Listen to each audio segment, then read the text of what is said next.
Trevor Hansen and Steve Kazari are their names. Those are the names of the referees who blew the game last night at PPG Paints Arena. Say their names. Don't let them off the hook by calling them refs or the league or Gary Bettman. Good morning to you. Good Wednesday morning. I'm Dejan Kovacevic of DK Pittsburgh Sports. This is Daily Shot of Penguins. It comes your way bright and early every weekday if you're into football and or baseball. I also offer daily shots of Steelers and Pirates that I hope you'll check out. Hurricanes 3, Penguins 2 in overtime. Hurricanes getting a 2-on-none after Brian Rust was mauled from behind and sent into the boards. The most obvious boarding call you will ever see at any level of this sport. And maybe because it happened in 3-on-3 overtime when you're not expecting major infractions to occur because they almost never do. Maybe just because the old ref's edict that I don't want to decide the outcome of the game. Whereas, ironically, by adopting such a stance, you are deciding the outcome of that game. Maybe they just somehow missed it, even though it occurred where the puck was and where almost all of the skaters, all 6 of them between the two sides, had congregated. How you missed that? I don't know. So I'm going to lean toward one of the other two. Whichever it was, these two gentlemen completely blew it. They froze. It's the ugliest thing you can say about a ref, even more so than that they're crooked, because when you freeze, you're incompetent. You're not good enough to be reffing at this level. You don't have a reaction, and the play continues, and because you didn't have a reaction, now you're stuck. The right arm can't go up. I don't know what the exact threshold is. Maybe it's like 2 seconds or something, but you look really lousy either way. If your arm goes up super late, then you changed your mind in midstream. And if your arm fails to go up when it should, in situations that it should, then you've got a different kind of problem. Whichever it was, for Trevor Hansen and Steve Kazari, they blew it because the Canes took this 2-on-none, and even they looked a little hesitant to continue play, but they went down the rink and scored pretty much the way you would expect a 2-on-none to be converted. Mike Sullivan immediately on the bench flipped out on both Trevor Hansen and Steve Kazari. This was what he had to say after having had a chance to cool down a little bit after the game. Well, when you when you saw it from the bench up close at the speed it was at, that was the reaction. That reaction was real because it was a dangerous hit. So I disagreed with the call.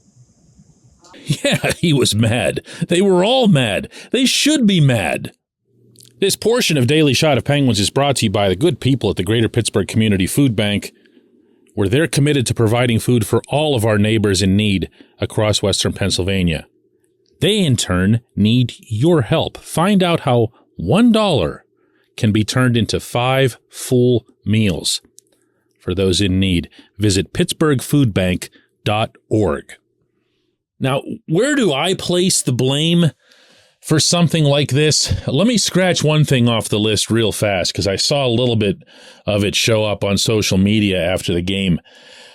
The idea that the Penguins should have just kept playing like nothing had happened is completely misguided.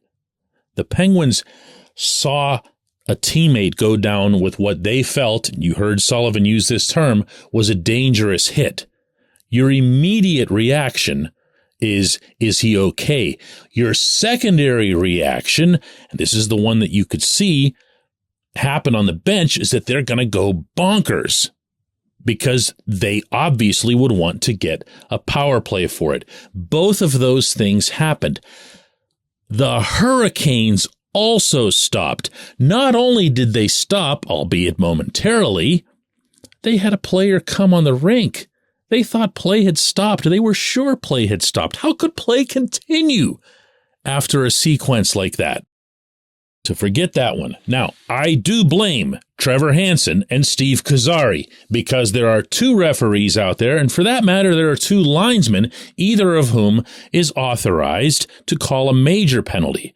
And if you call a major penalty in the NHL now, they can review it at headquarters and move it down to a minor, so you're not even taking that much of a risk by just putting up your arm and calling the major penalty and then letting the replay people figure it out.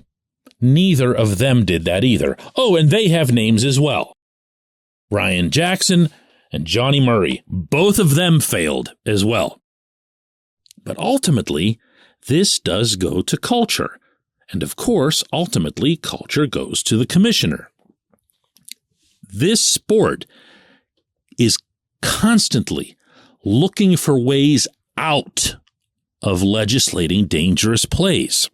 They put the burden of proof in the exact spot where it doesn't belong. Prove to us that it was dangerous. No, man. Prove to us that the play wasn't dangerous, because we saw it and it sure looked dangerous. Go the other route. Same goes for headshots, slashing, cross-checking, especially cross-checking across the neck or the spine. Let's see the pendulum of the benefit of the doubt swing in the other direction.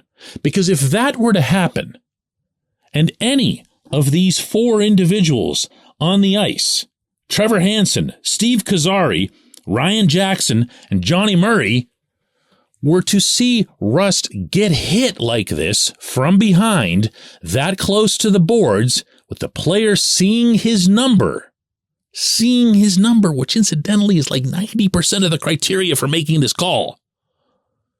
And not one of the four reflexively, without even thinking, without processing anything at all, time of game, the score, nothing.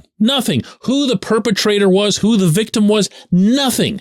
Their arm just needs to go shoot straight up in the air. Just like that. The sport would be so much safer. Would there be, the usual dinosaur people referring to wussies and whatever else and trying to make the game soft and whatever? Sure, they're out there. They exist. Would they be dead wrong? Yes. Do they comprise a tiny percentage of the NHL's overall fan base? Yes. So what's the point here? What's the point? What was achieved by having this culture where none of these four officials thought, you know what? That looked bad. My arm's going up. What a league, man. What a league. When we come back, J1Q.